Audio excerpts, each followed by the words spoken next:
তুমি কি এমন মানুষ যে কিনা সবাই ঘুমিয়ে গেলেও তোমার মাথার ভেতর চিন্তাগুলো ঘুমোয় না? একটা কথাও কেউ বললে সেটা নিয়ে তুমি বারবার ভাবো। ভবিষ্যৎ নিয়ে দুশ্চিন্তা, অতীত নিয়ে আফসোস, আর বর্তমান নিয়ে অজানা ভয়। তাহলে হয়তো তুমি নিজেকেই প্রশ্ন করেছো, আমি কি খুব দুর্বল? আমি কেন এত ভাবি? আজকের এই ভিডিওটা তোমার জীবনের সবচেয়ে গুরুত্বপূর্ণ ভিডিও হতে পারে। শেষ পর্যন্ত দেখো।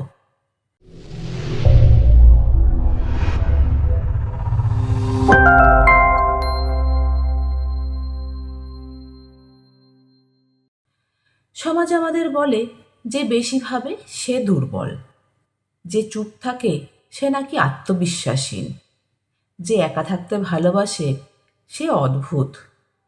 কিন্তু কখনো কি ভেবে দেখেছো, যারা বেশি ভাবে তারা আসলে অন্যদের চেয়ে অনেক বেশি অনুভব করতে পারে। তারা ছোট ছোট বিষয়ও অনেক গভীরভাবে বোঝে। এই দুনিয়ায় সবাই একরকম না। কেউ জোরে হাসে তো কেউ নীরবে লড়তে থাকে।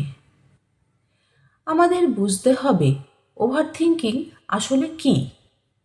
ওভার থিঙ্কিং মানে কোনো সমস্যা না। ওভার থিঙ্কিং মানে তুমি বেশি সেন্সিটিভ, তুমি একজন ডিপ থিঙ্কার, তুমি ফিউচার ওরিয়েন্টেড, তুমি ইমোশনাল ইন্টেলিজেন্ট। বিজ্ঞান বলে যারা বেশি ভাবে তাদের মস্তিষ্ক সাধারণ মানুষের চেয়ে অনেক বেশি অ্যাক্টিভ থাকে। তারা বিপদ অনেক আগে থেকেই বুঝতে পারে। তারা মানুষের আচরণ খুব দ্রুত ধরতে পারে।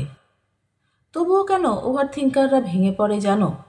সমস্যা ভাবনা না, সমস্যা হয় যখন তুমি নিজের অনুভূতিগুলো কাউকে বলতে পারো না। তুমি হাসো কিন্তু ভেতরে চলতে থাকে যুদ্ধ। ওভার থিঙ্কাররা সবচেয়ে বেশি কষ্ট পায় কারণ তারা সবাইকে বোঝে, কিন্তু কেউ তাদেরকে বোঝে না। তারা অন্যের জন্য সব কিছু করে, কিন্তু নিজের জন্য কিছু চাইতে লজ্জা পায়। সত্য কথাটা হলো, দুর্বল মানুষ কখনো গভীরভাবে ভাবতে পারে না। দুর্বল মানুষ অনুভব করতে ভয় পায়। দুর্বল মানুষ কখনো প্রশ্ন করে না। দুর্বল মানুষরা নিজের ভেতরে তাকায় না, কিন্তু তুমি তাকাও, তুমি ভাবো, তুমি অনুভবও করো। এটাই প্রমাণ করে তুমি দুর্বল না, তুমি হলে সবার থেকে আলাদা। সমস্যা তোমার মধ্যে না, সমস্যাটা এমন এক দুনিয়ায় যেখানে গভীর মানুষদের জায়গা খুব কম।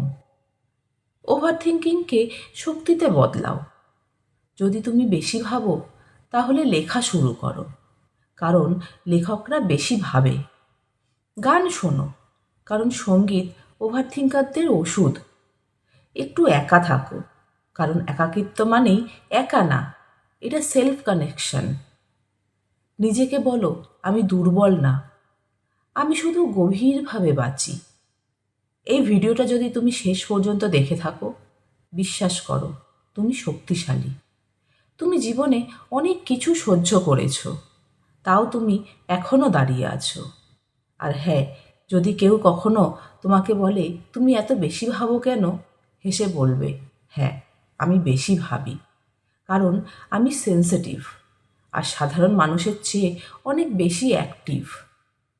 ভিডিওটা যদি তোমার হৃদয়ে লেগে থাকে তাহলে একটা লাইক করো, আর এমন ভিডিও পেতে চ্যানেলটি সাবস্ক্রাইব করো।